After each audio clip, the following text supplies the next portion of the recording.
Welcome back to Pop Goes the 60s. Jude Kessler joins me for a third time, and we're going to talk a little bit about Stuart Sutcliffe today and John Lennon's relationship with him. Now, Stuart Sutcliffe, as most people know, was the artist that died young. He died in 1962, and he was a member of the Beatles on bass for their formative years. And Jude, why don't you give us a little background on what you have on Stuart Sutcliffe? Okay, I guess Stu is probably one of the most overlooked people in the Beatles' career.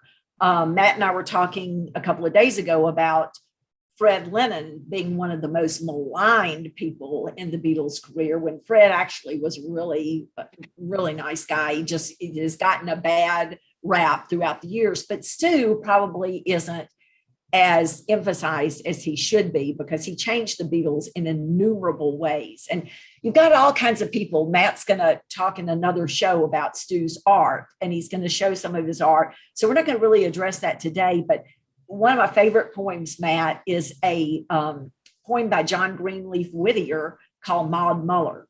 And there's a line in it that goes like this: of all of the words of tongue or pen, the saddest are these, it might have been. Hmm. You never know what would have happened if someone had lived. Would Stu have gone on to be one of the Picasso-like great painters of the world, or would he be remembered like the other Merseyside painters of his day, like George Jardine and Nicholas Horsfield and Arthur Ballard? He was on a road to become a great world-class painter. I mean, he was very singular. And so to step back before he meets the Beatles, I did a timeline last night of Stu versus John, because when you do that, you can really see how I think Stu was targeted to become a great, great, great, great artist. He is born into a family that is Scottish, and he's listed. It's funny to watch it on things like Wikipedia, because someone will write, Stu is a Scottish artist, and the next day someone will come in and edit and put English, and then someone will come back and say he was born in Edinburgh, he lived in Houghton, and then moved back to Edinburgh, and then lived in Merseyside, but he's still Scottish. And then someone will correct it and put English, and they're warring about this. But his dad is Scottish. His mother, although she is English, loved Scotland and wanted to live there. And the family celebrated Scottish holidays, not British holidays. They did not eat British food. They had Scottish traditional food. They thought of themselves as Scottish. They moved from Edinburgh into Merseyside, back to Edinburgh, back to Merseyside. And now when Stu is 16 years old, his teachers see this tremendous art talent in this young boy, and they tell him to test for Liverpool College of Art at age 16. So it's so funny, because it's in September of 1956, Stu enters Liverpool College of Art as a full student. What is John doing? He has not yet formed, he's just forming the Quarrymen. He has not met Paul. He's not going to meet Paul until the 6th of July, 1957, almost a year, 9 months later. Stu's in college. George isn't going to join the Quarrymen until March of 1958. He's going through his second year of college. Julia, John's mother, who is his soulmate, his closest friend. He's being raised by an aunt, so Julia's not his mother. She is his closest and dearest friend. Is killed in July of 1958. And finally, in September of 1958, with a broken heart, John enters Liverpool College of Art. Stu has been there for 2 years. They're the same age. They're only I didn't realize Stuart was in there earlier than him. That's surprising to me, but I can see why, because they saw he had talent. Yeah, he was a great talent. So that's why I think, but Stu has this very compressed life. He's living like that candle flame that's just flickering and about to go out. He's painting like mad. He never stops. He's very serious about what he's doing. And in October of 1958, Bill Harry, who has made friends with John Lennon at the art college, says, I think you need to meet this guy, Stu Sutcliffe. I think you're on the same wavelength. He plays rock and roll while he paints. He's really into rock and roll. he thinks outside the box. I think you would be best friends. And John says, I don't want to meet anyone. I mean, he's crushed by the loss of his mother, because there's this whole big story that some people of your Beatles fans already know, where he was abandoned by his mother and father when he was 4.5, lives with his aunt and uncle, gets her back when he's 15, and they become best friends. And then she's killed by a drunk driver, and he's lost her again for a second time. And he is truly crippled inside. But Bill says, I want to introduce you to him anyway. Come tomorrow to you crack. I'm going to invite him. You two need to meet each other. And within literally days of meeting each other, they are inseparable. They speak the same language. They are improving each other, changing each other. The hole in John's heart, which has been left by Julia's death, is being filled by Stu. And you know the story of how John Matt wants everybody. If you're going to be his friend, you have to be with him all the time. You have to come into the studio. You got to travel with him. You've got to be with him all the time. And so when Stu wins the John Moore's art competition with half of his work called Summer Painting, it was a gigantic, huge canvas. And he got John and Rod Murray to help him carry it from Hope Street all the way down. It's a long way to Liverpool City Center, to the Walker Art Gallery. Mm-hmm. And they were cussing and sweating and threatening to leave it on the sidewalk and everything. They finally get it down there, and they say, now Stu goes, now we got to go back for the other half of it. They're like, no, we're not going back for the other half of it. You either enter this in the competition or you enter nothing in the competition. And Stu wins with half of a painting. I didn't even know that. Well, so there's two huge pieces of canvas. Yes, that get together to form one artwork. And they're like, no, we're not going back to carry the other half of it. And so he wins money, a lot of money, from which he could have bought easels and canvases and paints and food, because he had nothing. And John says, oh, no.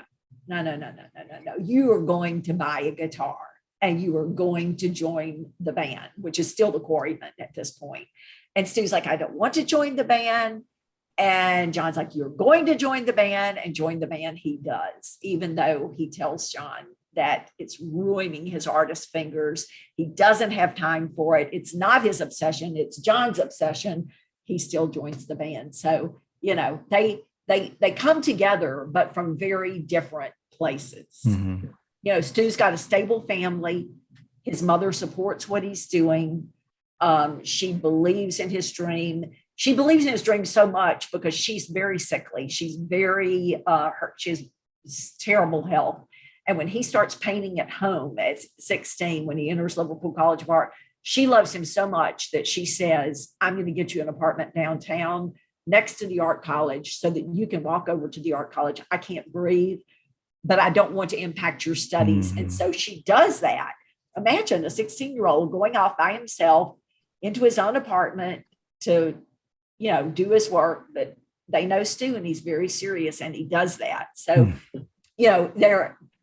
John is still having fun. He's a kid.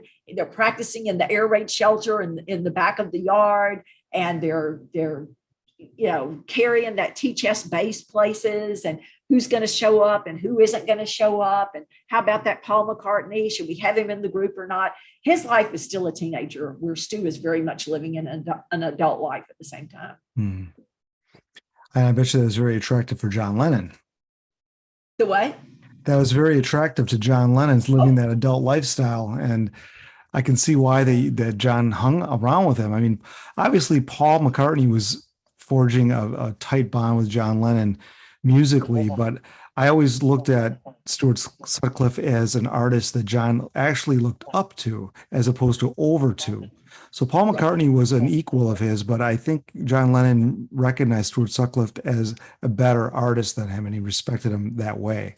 I don't even know if he looked at Yoko the same way. I think he tried to, but I don't even know if he did.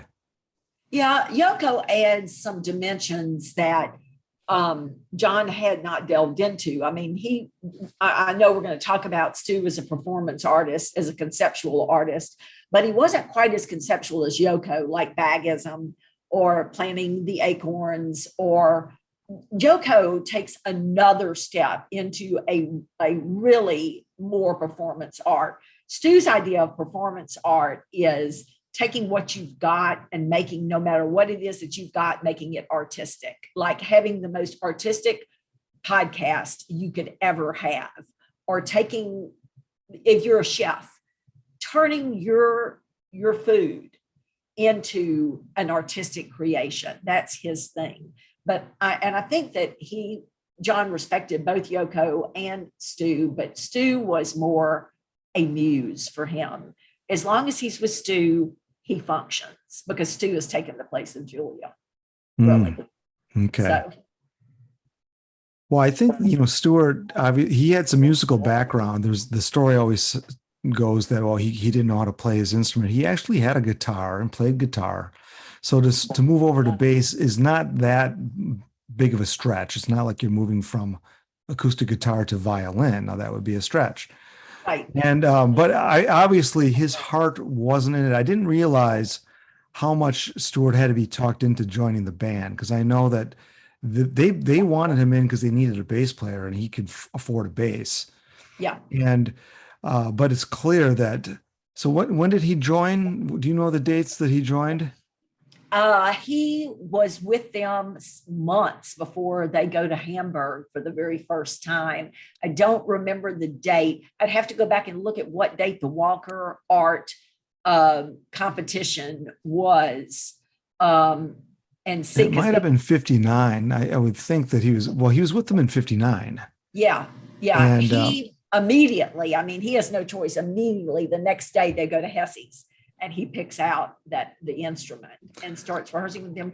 And, people that were actually there, for example, Alan Williams says that Stu was said that Stu was a competent bass player. Bill Harry said that he was a good bass player. He wasn't great. He wasn't outstanding, but that he was, I think the word actually that Bill used was sufficient. He was a sufficient bass player. Stu doesn't turn his back to the crowd because he doesn't want them to see how poorly he plays bass. He does it because that's part of being a performance artist. He wears his sunglasses on stage. He has that James Dean scowl. He wears, artistic clothes. He turns his back. And in fact, the night that Beatlemania really breaks out and Stu is kicked in the head, which we'll talk about, I'm sure, later. The thing that got the girls so crazy over Stu was that the more they screamed, the more reticent he got to react to them, and he pulled away and he wouldn't smile, or, he was this mysterious figure. So he's very good at performance art. Well, for my money, I mean, he was the coolest guy in that band. I don't care what they say about Pete Best's looks. I mean, there's nobody cooler than Stuart Sutcliffe with his clothing. He had the Ray-Ban glasses on. I mean, this guy knew how to dress, didn't do it with a lot of money, but give me any band of the first half of the 60s that looks as cool as him. I don't know one of any person. So he was really, when you say performance artist, he certainly had an artistic eye, and that spilled beyond his paintings into how he presented himself. And I think that's what the look that the Beatles had at that time was really, I think he was by far the most striking member of the band. And obviously when they were in Hamburg for that first stint and they met Astrid, Klaus, and Jürgen, they further they completely honed in on him and accentuated that and kind of helped spread that to the rest of the band. Yeah, they did. So, and, Stu is telling John, because John was helping Stu learn to play guitar. John wasn't as patient as Stu was when Stu was tutoring John in his art. And you can see the impact of the two of them on each other, because he teaches John to do broader strokes, not to put, if you look at the Daily Howl, there's a lot of little drawing, little detail. And he says, don't worry the page so much, make broader strokes, leave something to the imagination. And so John starts doing that, and it turns into what is his famous single line art drawing. He's teaching Stu to play guitar. Stu, in turn, as he becomes a member of the band, is constantly saying to John, okay, I know who you are now. You're at art college, but you're not really an art student. Your art, your medium isn't oils. Your medium isn't watercolor. It isn't even your single line sketches. Your medium is rock and roll. So here's what you've got to do. You've got to make your group into artwork. Don't dress the way that everyone else dresses. Dress completely differently. You need to wear different shoes, style your hair differently. People need to look at you and go, wow, that's something we haven't seen before. And of course, just like you're saying, Jürgen Vollmer is the first to have Astrid's bowl cut, Prince Edwardian cut, the look that, and then Stu goes along with it. And of course, John and Paul laugh and make fun of Stu. But, you know, within a few months, when they go to Paris for John's 21st birthday and they meet Jürgen Vollmer there, they think Stu's going to come too, but Stu can't come because by then he's not feeling well at all. They get their hair cut the same way.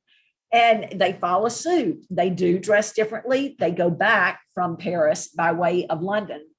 They stay a night in London and they go to Charing Cross Road, and they end up buying Cuban heel boots with the high heels on them. They do everything Stu has said as far as having an image. And he tells them, don't just sing the songs that everybody else is singing. Write your own music, be your own artist, use this to create art, sing things that no one else is doing. And eventually, when they get album covers, they remember Stu and they do very artistic covers. It's not just, you know, the standard standing there with the instruments. They begin to use it as artwork. So I think we forget that Stu really, his performance art affected them even more. I watched the movie, you've probably seen it, Stuart Sutcliffe, The Lost Beatle. And one of the art critics in there says that Stu's connection with the Beatles is inconsequential, that has nothing to do with his art. It has everything to do with his art. The Beatles are a product of his art. They listened to what he said. They took his notes, his cues, and look how it changed the way they looked, the way they sang, the way they wrote. You know, they have the chutzpah to say to George Martin, who tells them that they're going to record a Tin Pan Alley song. How do you do it? No, thank you. We write our own songs. Yeah, I think the Beatles were so individual. And Yes. I think the Sutcliffe influence on them just accentuated that and just took it to another level because they were always doing their own thing. Yes. That's why they wound up with a guy like Brian Epstein. They hated all those other slimy, oily managers, those show business types. That's why they wound up with Epstein. Yeah. I mean, George Martin was that wasn't their choice, but he too was quite different in how he handled them. In other words, he allowed the Beatles to handle him. Yeah. Brian Epstein allowed the Beatles to handle him. Right. It's like he gave managerial advice, but they didn't work for him. Yeah. You know, And it was the other way around. And they made it known. They were very, and I do believe that you're correct, that Sutcliffe's, the way he approached things just rubbed off on them. And that just became the way they operated.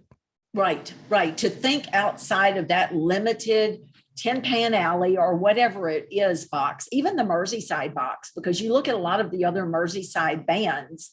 For example, Jerry and the Pacemakers, great band, beautiful music, one of the nicest people in the world, Jerry Marsden. They're nothing like the Beatles. They're completely different. You know, whether it's the Remo 4 or the Big Three, they're nothing like the Beatles. And a lot of the things that the Beatles were and became comes from Stu. The story is starting to change now, and it makes me sad because I see a lot in books and on the internet about the fact that John and Paul named the Beatles, and that is absolutely not Oh, true. I didn't know. I didn't know Paul's being credited for that now. That's I new to me. just saw that recently. Oh, But really? yeah, it is Stu Sutcliffe. If you go, and I got the pages for people, the Encyclopedia Beatles People, page 306, and Bill Harry's The Ultimate Beatles Encyclopedia. And Bill's there. He introduces John and Stu. He sees them on a daily basis. He is part of this whole movement. He says that on the 1 year anniversary of Buddy Holly's death, Stu comes to John and says, you know, you only named your band the Quarrymen because you wanted to get gigs at school. I understand it, but we're past that now. Why don't we do something to honor Buddy Holly and the Crickets, but not the Crickets? How about the Beatles? And the Beatles with an A for the double entendre on the beat of the music. And John loves it, and they go with it. It's Stu's idea. Stu is at the heart of a lot of the artistry that goes into the band. And fortunately, John, being an art student and very, very, very, very much in control at the early part of the gamut, loves the ideas and endorses them and goes with them. But Stu's responsible for naming the Beatles. I mean, he is truly a Mhm. performance artist. Yeah, and I think there's also a letter that he had written, and he's spelling the Beatles different, and it's in the letter, and it was in Mark Lewison's book. The letter wasn't reproduced, but he retyped what was written in the letter. So, yeah, it appears that Stuart Sutcliffe would get the credit, most of the credit for naming the band. I don't know where the Paul McCartney thing comes in and who's been saying that lately, but that's new to me. Yeah, that John and Paul thought of. And, you know, I would love to know, because John writes on the dubious origins of the Beatles. I would love to know in John's mind what's going on with the flaming pie, with the man with the Oh flaming yeah. pie, because that has I racked my brain for days trying to think, what connection does this have to Stu? Because you know it does. You know, in some way, he is giving Stu credit for it, but I can't find the connection. I would Mm. love to know what that is. John never, never, never after Stu's death mentioned Stu, and nobody else did either. They knew not to bring it up. If he would bring it up, you could talk about it. But otherwise, it was an unwritten rule that you are not to bring up Stu's name. It was like Julia. John really never got over losing Stu. Mm. And because of that, all throughout the John Lennon series, in every book, the next to last chapter is Stu. And he is as omnipresent in John's life as Julia is. He may write half of what I say is meaningless, but I say it just to reach you, Julia, but also partly I say it to honor you, Stu. So this Mm. performance artist thing, I think, gets overlooked. Stu created personas. He knew how to do it. Like you're saying, he's the coolest guy in the band. He knows how to hold himself, how to dress, how to take photos, and he passes that along. Yeah, they learned a lot, and the people that they met, they always drew very good people to them. I mean, obviously, when they got famous, they drew a different kind of person to them. But before they got famous, they were drawing very interesting people into their circle. And Stu was one of the very early ones, became a band member, obviously, but the German, Astrid and Klaus and Jürgen are three people that helped take that artistic thing to another level. And Stuart Right. was in the middle of all that. He was going to marry one of them. Right. The Yeah. existentialists, the exes, Hmm. they are the one thing about the Beatles that I think people forget is that they are thinkers. I mean, John is reading 2, sometimes 3 books a week. And of course, when he's touring, he has plenty of time to do it. He's sitting on planes, and the people I knew Betty Birdsell, who was the stewardess for them in 1964, and Francine Daw, who was the stewardess for them in 1965. And both of them said he never had his nose out of a book. He was always reading. He read 2 to 3 newspapers a day, knew everything about politics, constantly reading all of the best-selling books and books on philosophy and religion. This is a thinking band. And Stu Hmm. fits Yeah. right into that. They are the Yeah. philosophes of today. Yeah, they were so different. And, you know, even in Liverpool, they were completely different. It's amazing they wound up together. Well, maybe that's why they did wind up together because they were. You compare them to the other bands, and it's not even close. Yeah, And no, it's no wonder why they had to leave just to get into an area that where they could hit, were surrounded by more thinking people because they certainly were thinkers, right, readers, and just people look searchers, right. throughout their whole career once they got the touring thing figured out, and at which time London was swinging, so they're starting to dip their toes into all kinds of art, Yeah. and then obviously the Maharishi and all those things. I'm trying to buy an island. It got very, very heady. Yes, yes, it did. I wish that, I don't know how much people know and don't know when they're not here, but I hope that Stu knew that John went on to do all the great things. They used to, when they were living at Gambier Terrace together, and John tried commuting from Mendips into Liverpool College of Art. It was just really too hard to do. And a lot of times Mm. he would end up crashing at Stu's place with Rod Murray and Stu. And they would sit on the steps outside Gambier Terrace, and directly across the street, they were building what is the second largest cathedral in the world, except for the Vatican and Rome, the Mm. Anglican Cathedral, which can be seen all over Liverpool. It just to look at it, it makes you feel so insignificant.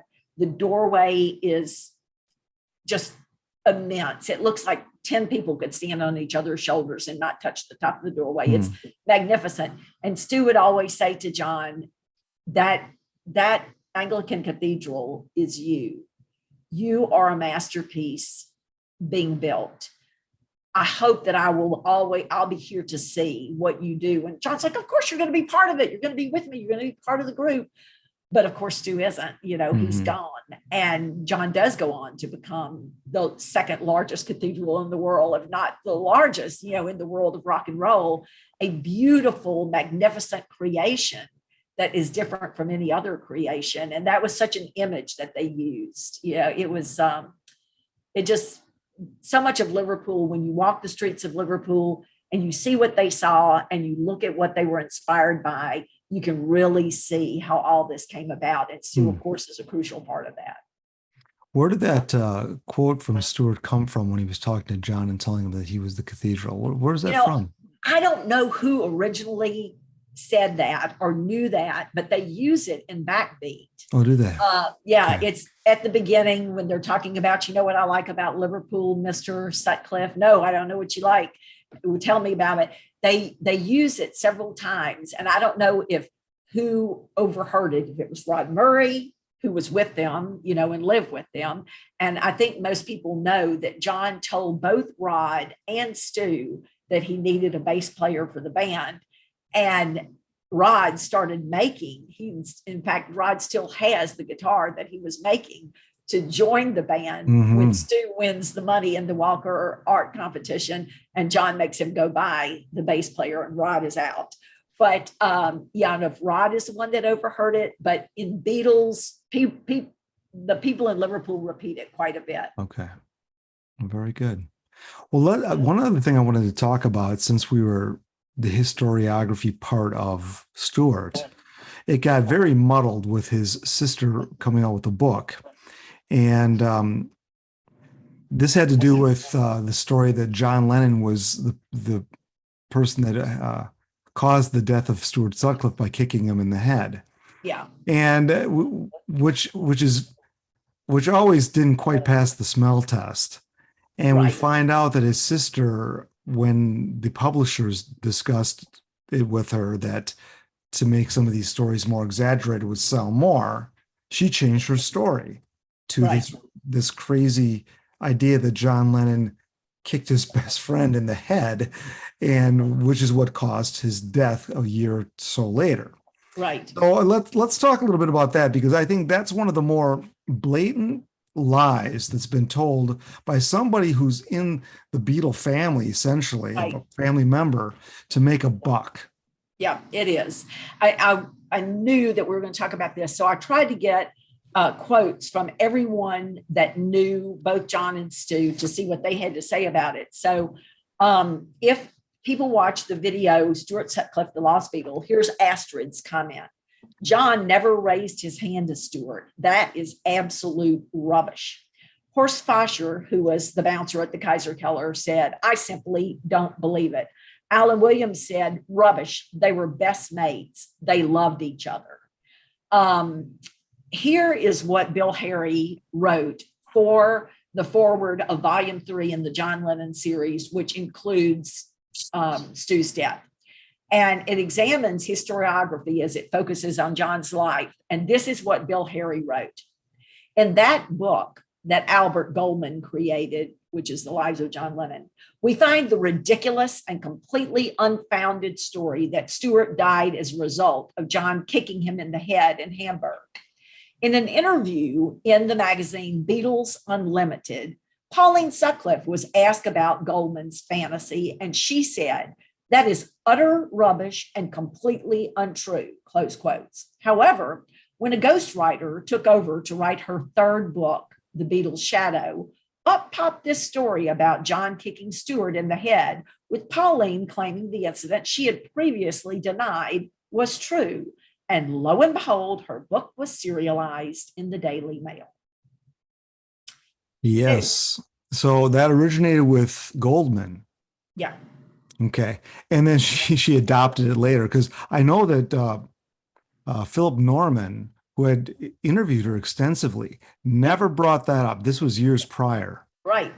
She had never brought that up with him. And then when he started poking around and saying, well, wait a minute, why didn't you ever, you never said that to me. Why wouldn't you bring that up? And then he was frozen out of the whole Sutcliffe thing. Right. Yeah, she definitely got a benefit from saying that it was true. As far as I know, there is, Stu does fall down the stairs in Hamburg at one point, but I think that his headaches preceded that. A lot of people say that's what caused it, but I think the headaches preceded that. And I'll talk about in a second what I think actually happened. But there is only one fight that I ever saw documented between the Beatles. And it's not a fight between John and Stu, it's a fight between Paul and Stu. Paul has been, they're in Hamburg. Paul has been needling Stu about his playing. He constantly unplugs his amplifier, and Stu will plug it back in, and Paul unplugs it, and Stu will plug it back in, and they are not getting along at all. And Paul is playing the piano, says something to Stu. I don't know what he says. And Stu, according to George and John, both Stu hits Paul in the face, and they get into a scuffle. That is in the movie Backbeat. They actually put that in the film Backbeat. But that was not enough. That scuffle was not enough for anybody to be injured seriously or to have a head injury. I have to think that the head injury developed in that incident that happened either after Latham Hall or Litherland Hall in late January of 1961. Stu has been gone. The Beatles, for various reasons, have had to come home from Hamburg. George, because the main reason they have to come home is because they've been going to the Top 10 Club and performing over there. And Bruno Kashmir is livid that they've broken their contract, and they're helping Peter Eckhorn, and he's furious about it. So first he finds out that George is underage, and he has him sent home. Then he tells Paul and George that they have to get out of the Bambino, and there's no electricity in there. So they light a French letter, a condom, so that they can see as they pack their things. And maybe they let it kind of catch onto the curtains. I don't know what the real story is behind that. But Kashmir accuses them of arson in a concrete room and has them arrested and sent home. John hides out. John's good at hiding out when he wants to. And he finally goes home in December because, after all, what's he going to do? He's got no income. He has to go home. Stu stays because he and Astrid are getting engaged. He's hoping to get into Hamburg College of Art. He wants to get Eduardo Palazzi to be his tutor and to help him get back into the world of art again. And about end of January, John's home. He comes home in December. Stuart writes him a letter and says, I'm coming back to Liverpool because Astrid is terrified. Bruno Kashmir said he's going to find me and he's going to get the last of the Beatles for burning down his Bambino room. And so they send Stu back, and Stu picks up playing bass with them again. And if you look, I do a similar thing at the end of this chapter that I did with the kicking, the hitting Bob Wooler in the face story. I look at all the dates and who was where and what they were doing and what date this really happened. Because some people say it happened at Litherland Hall. Some people say it happened at Aintree Hall. Some people say that it happened at Latham Hall. Well, on the 27th of January, 1961, they do play both Aintree and Latham, both. And Stu is with them. But the Latham Hall gig is the one where the girls start screaming for Stuart, wearing the glasses, not smiling, kind of being, aloof and reticent to connect with them. And the more that he doesn't connect with them, the more they scream and they break free and they run to the front of the stage. And they, at the end of that gig, Stu is the first to get his things packed up. And he goes out into the alley, and there are a bunch of the boyfriends waiting for him. And they begin to beat him up and kick him in the head with their brogans. And by the time that John is the first person to get out there, they've already got him on the ground. And it's a bunch of them against one of him. And Stu's not a big guy. Stu is, And John loses his mind and just throws himself into them and starts going crazy and probably biting and kicking and clawing and doing anything he can do to get them off of Stu. Pete is the next one out. Pete is almost immediately behind John. And Pete's he's in there in the fray. And then the others come out and the guys run away because they really only wanted to fight one person, not a bunch of people. Stu is bleeding from the ears. He's bleeding from the nose. He is torn to shreds. He's been kicked multiple times in the head. And John says, we're going to take you straight to a medic. And he says, we can't afford it. You can't do that. My mom can't pay for it. You have to just take me home. John insists. They kind of get into it. Stu says, you got to quit pressuring me on this. I can't do this to my mother. Just take me home. And they do. And it's shortly after that these horrible headaches start happening. So shortly before that, you said? Shortly after that. Oh, after that. Okay. Shortly after that. And they get, this is 61. This is January of 61. And Stu doesn't die until the 10th of April of 62. And he goes through a year of growing blurriness of vision, confusion in speech, times when he's really angry and he doesn't know why. He becomes difficult to get along with. His painting changes considerably. And finally, he starts blacking out.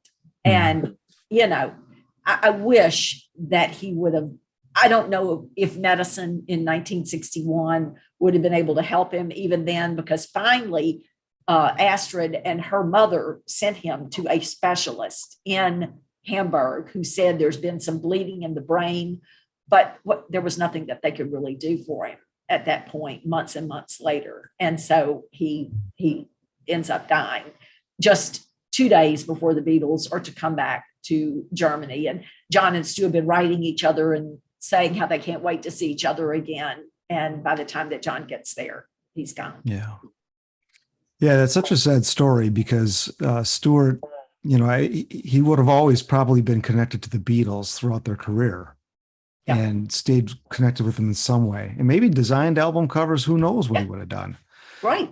And just one of those sad stories. And it's good to see that the art community has really reevaluated his work and started to give it some praise. Because I think there was a time when people didn't take his work seriously because, this is just the reason somebody would be hired to go to an opening with Stuart Sutcliffe paintings is just because he was a former Beatle. Right. And he just didn't get any respect. But that's changing, and it's changing in a very big way. And apparently the experts say that his work is the work of a brilliant artist, a very young one, but he had the talent to be a very serious painter. Yeah, I mean, you think about people that are selected at 16 years old Yeah. to go to college, and he was remarkable. He was really remarkable, and he was so confident. I mean, to be John Lennon's best friend, John's not an easy personality, and yet John adored him. And Stu wasn't a rough and tumble kind of guy. He was very unassuming. He was a very meek personality. I mean, when the Beatles auditioned for Larry Parnes hopefully they were hoping that they would go with Billy Fury on tour. And Larry Parnes did not think Stu was a great bass player and said, if you'll get rid of that bass player, you can go with Billy Fury. Otherwise, no. And John said, no, forget it then. He's going. He's part of our group, and he's going with us. And he stands firm, and they go off on tour with Johnny Gentle instead. Stu shows up with his art case under his hand. And John is like, you're not taking the art case. This is a rock and roll tour. You're leaving it. You're leaving it right here. And Stu's like, I'm not. Yeah, you are. Yeah, they have it out. And Stu just like, I'm not. It's going with me. So even though he's not an in-your-face kind of person, he's very strong. He knows what he wants. He never stops pursuing what he wants. He's a very special person. I'm glad that you touched upon that in some of your books, because I think it's always been underreported, and his value to the band and just his work in general has been a mere footnote. But we have movies like Backbeat, which are kind of cute little movies about our Beatles, but it doesn't really give the depth of what he actually offered. No. And he'll always be in that next to last chapter of every book. And as I was writing this one on 1965, I thought, how am I going to bring Stu into this? Because, even though I know he's on John's mind all the time, how is he applicable to 1965? And I was looking through the Stu Sutcliffe retrospective that Colin Fallows did. Mm-hmm. And I found a note that said, on August the 13th, 1965, John Lennon, preparing to go on the North American tour, came upon Stu's passport. Mm-hmm. It was expiring the next day, but he picked it up, tucked it into his wallet, and took Stu with him on the 1965 North American tour. Oh, wow. So that story, I mean, Stu always finds a way. He always finds a way to reappear in John's life. And, he was just an ongoing presence and a very strong presence. And a lot of that has never been reported. I mean, and a lot of, when it came to reporters asking questions about their past, they never really talked about Stu. Well, the Beatles downplayed it so much. A lot of people didn't know, but it's too bad, because it would have been interesting to hear any of the Beatles talk about Stuart in 64, 65, 66, and just, talking about what they thought of him or what the relationship was, what his contribution was, but we have so little. Yeah. And the one person who could have really told us isn't here any longer. But it was, like I said, it was one of those topics that if John brought Stu up, you were free to talk about it. But just like your friends who are closest to you, if they know something traumatic in your life, they don't bring it up, unless you want to bring it up. If you want to bring it up, they'll discuss it. But otherwise, it's sacrosanct. And that was the deal with Stu. It hurt too much. I mean, when John is at the airport and Astor walks up and Stu isn't there, and he said, "We're here." And then he sees her face and he's like, "What's wrong?" And she says, "Stu's died." He does the exact same thing that he did when he found out that his Uncle George had died. He starts laughing and he can't stop. He cannot stop. He cannot stop. He is out of his mind. He is, as George Harrison said, it was the worst thing I've ever witnessed. He completely loses it. And they just avoided that topic. I think they could have talked about it, but they were afraid. They didn't discuss it in front of John unless he wanted to talk about it. Well, another interesting chapter in the early Beatles. And I'm sure there are many more coming in your forthcoming books, Jude. We'll have to wait a few years. So Yeah. 65 is out now, well, Shades of Life, which goes to summer of 65. Yes. And I assume you're working on the 65/66 book. Yeah, I am. We are up to Chicago, and I have had a wonderful treat because one of the young girls, I think she was probably in eighth grade, who got to go to White Sox Park, took photos, wrote a detailed diary all about what happened that day, has great memories of it. So I am writing that chapter Mhm. from John's perspective and then Lori's Oh, perspective, very and then good. John's perspective, and then Lori. It so helps when I get to talk to people who were actually there and who Mhm. were watching and remembering and writing notes.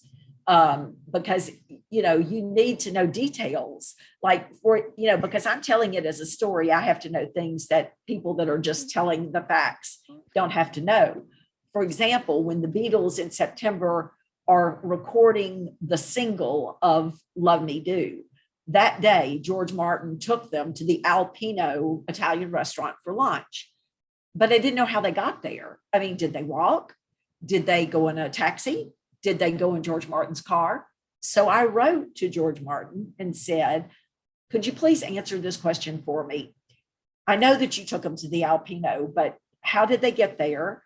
If you took them in your car, what did your car look like? What was the exterior? Mhm. What was the interior? And do you remember what they ordered for lunch? Because I have to know those things to tell it like a story. And Mhm. he answered me and gave me all the answers and said, and this is the weirdest bunch of questions I have ever been asked. But Oh, I have to know. So it helps when people who were there can tell you what they remember. well, those little anecdotes make the story just that more rich, and just Yeah, adds to the whole what we already know. So I can see how that would be so valuable. right. What a great comment he made. And you've rubbed shoulders with some pretty heavy hitters. It So has that's been, I've yeah. had things happen that I never in my life, the happiest night of my life story is that I got to go to the premiere of Backbeat in Liverpool and walk the red Mm. carpet. It was so exciting. And afterwards, my husband and I were invited to John Lennon Bar on Matthew Street for dinner with Alan Williams and Beryl Adams. And Beryl Marsden was there that night, and Tony Sheridan from the Searchers. And I'm not Tony Sheridan, Tony Jackson. And it was just fun. But we'd also been invited to go over to the Karen Club to the party they were having there. So I said to Alan, we're going to run across the street so we're not rude. Just pop in, thank the people that invited us, and we will be back within a half hour. When we got back, the owner of the John Lennon bar had shown up, and he and his wife had taken our seats, and we had already eaten. No big deal. We stood against the wall, and they were getting ready to clear everything away and play Mhm. music and stuff like that. And so Alan says to the owner of the John Lennon bar, get up. That's Jude's chair. And the guy goes, I'm not getting up. I don't know who she is. This is my bar. I'm going to sit wherever I want to. Alan Williams, who's had a little bit to drink, shoves the guy. And they got into a fist fight. Oh And my man. husband says to me, if I had told you when you were 9 years old and having to pick your favorite Beatle before recess, that the Beatles' first manager and the owner of the John Lennon bar would be having a fist fight about where you sat, I said, say no more. This is the happiest night of my life. That's a great story. I'd love to. I wish there was cell phones available at that time and get some video of Ellen punching it out. I know. Happiest night of my life. Oh, well, let's end on that note, Jude. That's a very good story. I don't have I can't top that. I don't have a best day of my life that can top that one. Well, thank you so much for joining us for this three-parter, and we'll have to keep in touch because I know you're gonna have books coming out. So in the meantime, let's just stay in touch. Thank you, Matt. I have enjoyed this so much, and you really challenged me to rethink, Stu, and to reconnect with Stu again. And I've spent the last 4 or 5 days just really reading everything I could about Stu. And I thank you for the whole experience of being part of your show. Oh, well, thank you so much. I don't have a show without people like you, so I thank you. Well, it's a real So privilege. I'd like to do more topics, Beatle topics Good. on issues like Stewart and some of the lesser players and just talk about their importance. And this is a good starting point for that. So Right. Well, thank you for thank you. that as Thank you. well. Thank you.